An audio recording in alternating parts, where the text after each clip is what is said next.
Right now, while you are watching this, the price of everything you buy is being driven higher because 1/5 of the world's oil supply has been shut down. And the country that started this war just demanded that Canada and every other ally send warships to clean up the mess. Not a request, a demand, backed by a threat we will remember. That is a direct quote from Donald Trump aboard Air Force One, directed at every allied nation that has not obeyed. Let that sink in. Here is what the headlines missed. On February 28th, the United States and Israel launched military operations against Iran. No ally was consulted, no coalition was formed, no plan was shared. Within days, Iran shut down the Strait of Hormuz, the narrow waterway that carries 20% of the world's oil. 1,000 tankers stranded. Oil past $100 a barrel. And now, Trump is demanding the same allies he never asked to send their navies into a war zone. Germany said no. Japan said no. Australia said no. Italy said no.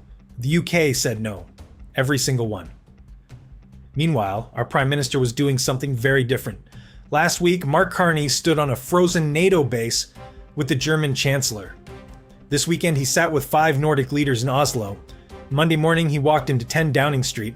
If you want to stay ahead of this story, subscribe and hit the bell. We cover this daily. Did Trump just isolate America from its closest allies? Or is this the moment the world finally said enough? Now let me show you exactly what happened, because the details are devastating. Let me break this down because the sequence matters. February 28th, the United States and Israel launched coordinated strikes on Iran. No NATO consultation, no coalition building, no allied agreement. According to U.S. Senator Chris Murphy, they had no plan for what would happen next. And what happened next is exactly what everyone warned them about. Iran closed the Strait of Hormuz. 20% of the world's oil gone. 1,000 tankers stranded. In the last 24 hours, 0 vessels made it through. 0. Down from 60 per day. That is not a disruption. That is a complete shutdown. Then came the demand. Trump posted on social media calling on China, France, Japan, South Korea, the United Kingdom, and others to send their warships. In an interview with the Financial Times, he warned it will be very bad for the future of NATO if countries fail to respond. Think about that for a moment.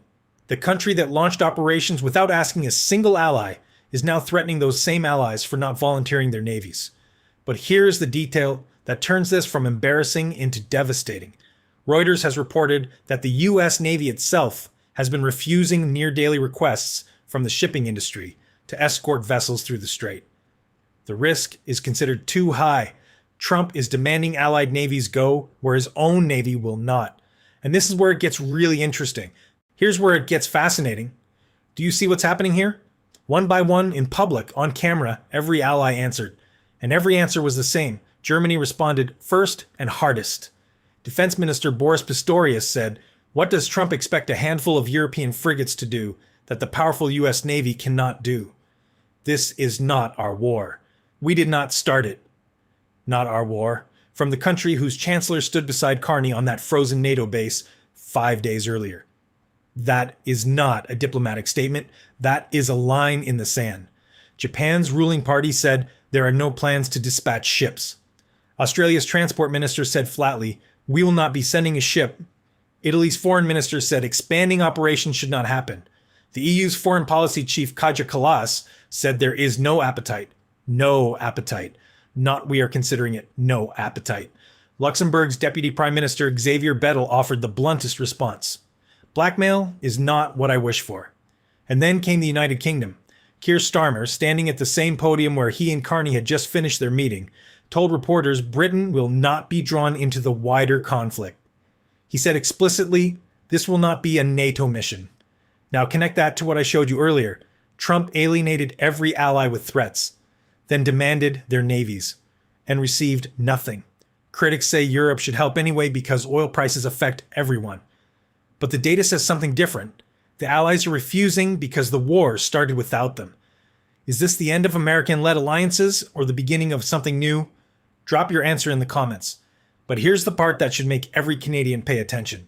Let me show you what Carney was building while Trump was demanding. Last week, our Prime Minister stood in the Canadian Parliament and said 7 words that have now been viewed over 300,000 times.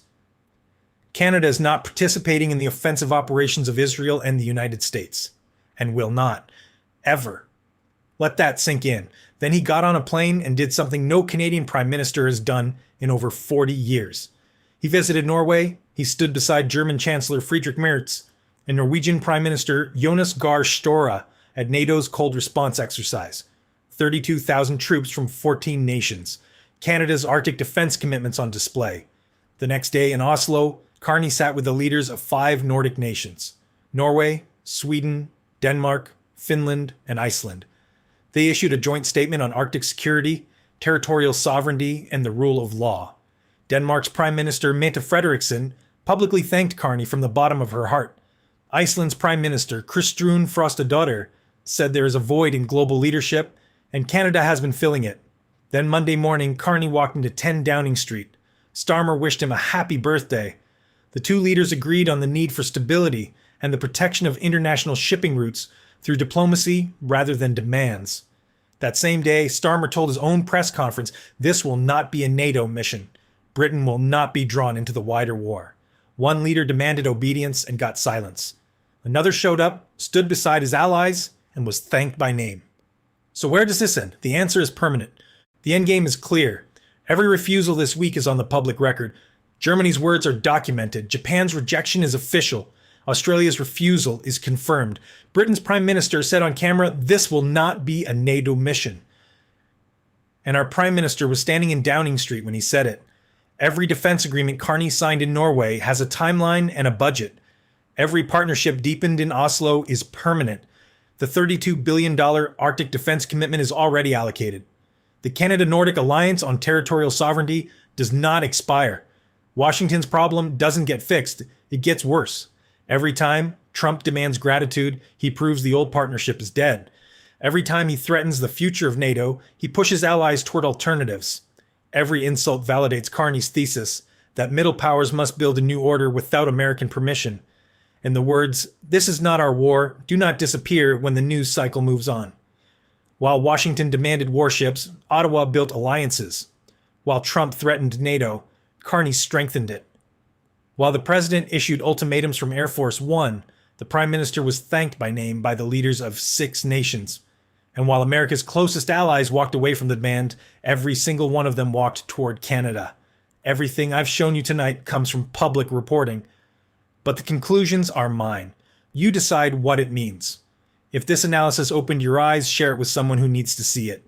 Subscribe if you haven't. And our last video covered Carney's historic Davos speech that received a standing ovation. Link is on screen. Watch it now. This is Voice of Canada.